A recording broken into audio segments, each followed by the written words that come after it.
Appropriate force کے استعمال کا تذکرہ کروں، اور دوسری جانب ہمارے کچھ دوستوں نے نیریٹو کے حوالے سے بھی اس پہ بات کی،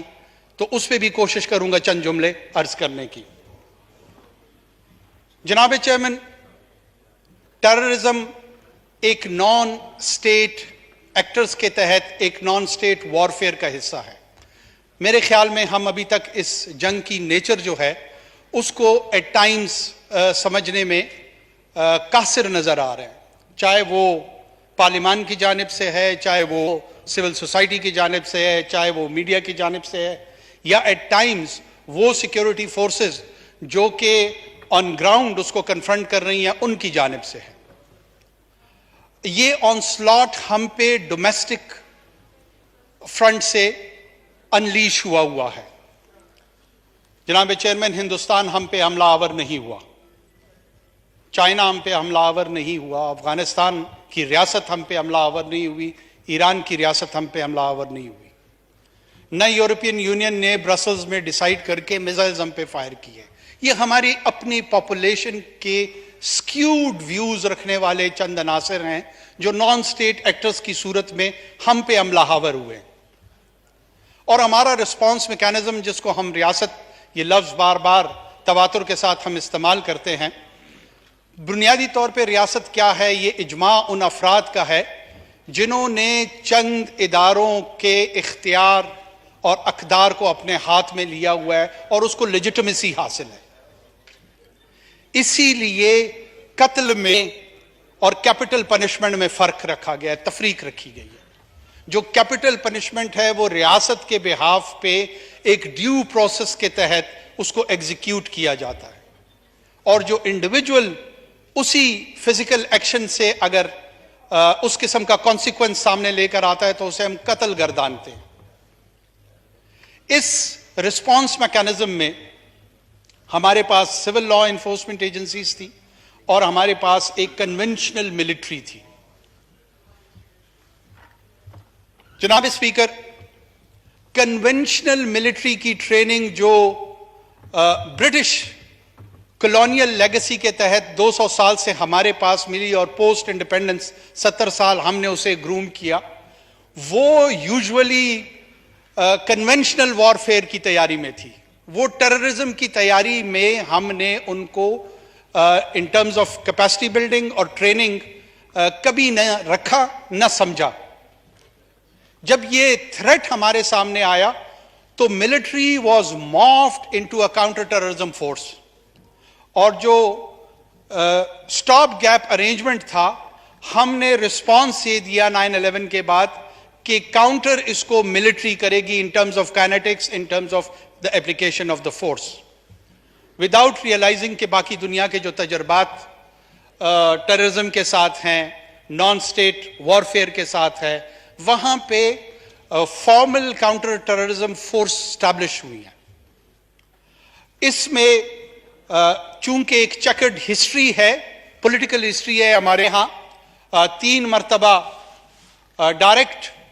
ملٹری رول رہا ہے اس ملک میں، اس لیے پولیٹیکل کلاس کا ویزاوی پاکستان کی سیکیورٹی اسٹیبلشمنٹ ایک مخصوص ویو جو کہ ایٹ ٹائمز ٹھیک بھی ہوتا ہے اور ایٹ ٹائمز اتنا درست نہیں بھی ہوتا، لیکن ایک کانٹیسٹنگ پوزیشن میں ضرور ہے۔ جب بھی ٹیررزم کی بات آتی ہے، جب بھی اس نقطے پہ گفتگو ہوتی ہے، مجھے ایز اے سٹیزن ایسے فیل ہوتا ہے کہ اگر ان کی کامیابی سیکیورٹی فورسز کی ہوتی ہے تو اپریسیشن جو مورال بوسٹر کی ضرورت ہوتی ہے وہ شاید اتنی نہیں ہوتی، اور ہم ایک دوسرے کے دھاک میں بیٹھے ہوتے ہیں جیسے دشمن کے صفوں میں ہوں، اور جو ہی ان کے ہاں کوئی کمی، کوئی ڈیفیشنسی جو کہ ہر جنگ کا حصہ ہوتا ہے وہ اگر سامنے آئے، ایگزبٹ ہو، تو وی گلاٹ اوور دیٹ۔ ہم اسے کنسٹرکٹیو انگیجمنٹ کی بجائے، کنسٹرکٹیو کرٹیسزم کی بجائے ایٹ ٹائمز ہم اس سے انگریزی میں گلاٹ اوور ہی کہتے ہیں، اور مستفید تو خیر اس کی اردو نہیں ہوگی، لیکن ایک روحانی مسرت اس سے حاصل کرتے ہیں۔ یہ روحانی مسرت ہمیں مسئلے کے حل کی طرف نہیں لے جا رہی، یہ وقتی طور پہ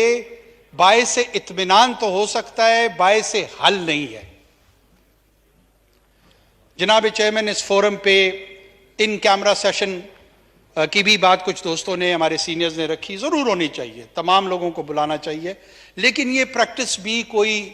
نوویلٹی نہیں رکھتی ہے، یہ کوئی انوکھی بات نہیں ہے۔ یہ ماضی میں ان 2 دہائیوں میں کئی مرتبہ اس ایوان کے سامنے، اس معزز ایوان کے سامنے اس طرح کی بریفنگز ہوئی ہیں۔ میری اپنی ناچیز رائے یہ ہے کہ انوویٹو انداز میں، امیجنیٹو اپلیکیشن کے تحت اب اوپن مائنڈ کے ساتھ اس گفتگو کو کرنے کا وقت آ گیا ہے۔ کیا ملٹری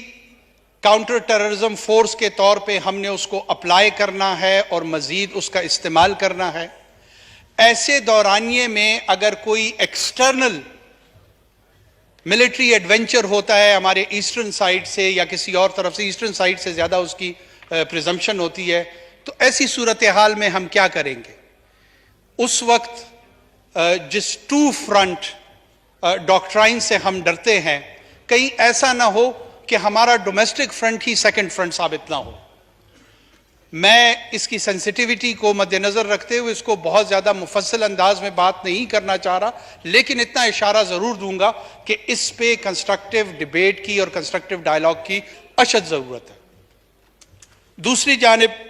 جو دوسرا امپورٹنٹ نوانس میں سمجھتا ہوں یا شیڈ سمجھتا ہوں، وہ نیریٹو کے حوالے سے ہے۔ ہمارے کچھ دوستوں نے کل یہ کہا کہ جو مذہب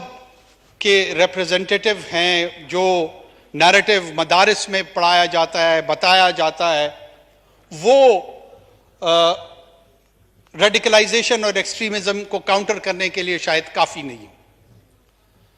جناب speaker, we need to delve in, ہمیں ڈگنگ کرنی پڑے گی اور اس مسئلے کی جو ڈائسیکشن ہے وہ آبجیکٹیولی کرنی پڑے گی۔ آپ کی توجہ چاہتا ہوں جناب اسپیکر۔ نیریٹو جتنا ایٹ لیسٹ ٹیررزم ہمارے ہاں یا وائلنس کو ہم فیس کر رہے ہیں، یہ ملٹی فیسڈ وائلنس ہے۔ میرے صوبے میں ایتھنک انسپائرڈ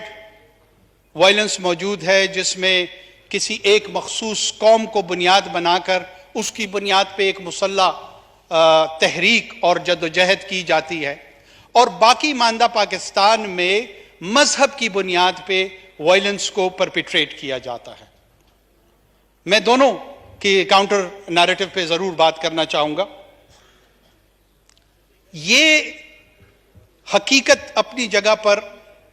میرے خیال میں اسٹیبلشڈ ہے کہ جو لوگ ریلیجس انسپائرڈ وائلنس میں استعمال ہوتے ہیں، ان کے پاس مین سٹریم مذہب کی سند نہیں ہے۔ جو مین سٹریم سنی اور شیعہ اسلام ہے، حوزہ نجف جو کہ اہل تشیع میں روحانی طور پر سب سے سپیریئر اسپرچول سٹیٹس رکھتا ہے۔ آیت اللہ سیستانی ایک حجت الاسلام، ایک بہت بڑا روحانی نام اور شخصیت اہل تشیع کے ہاں، اور ان کا جو میں سمجھتا ہوں احترام ہے، وہ اہل سنت کے ہاں بھی بہت زیادہ ہے۔ کہیں پر خراج یا خارجیوں کی یا اس ریڈیکلائزیشن کی سند یا فتویٰ یا لیگل اوپینین ان کی جانب سے نہیں آئی۔ اہل سنت میں چاہے اہل دیوبند ہوں، چاہے اہل بریلی ہوں،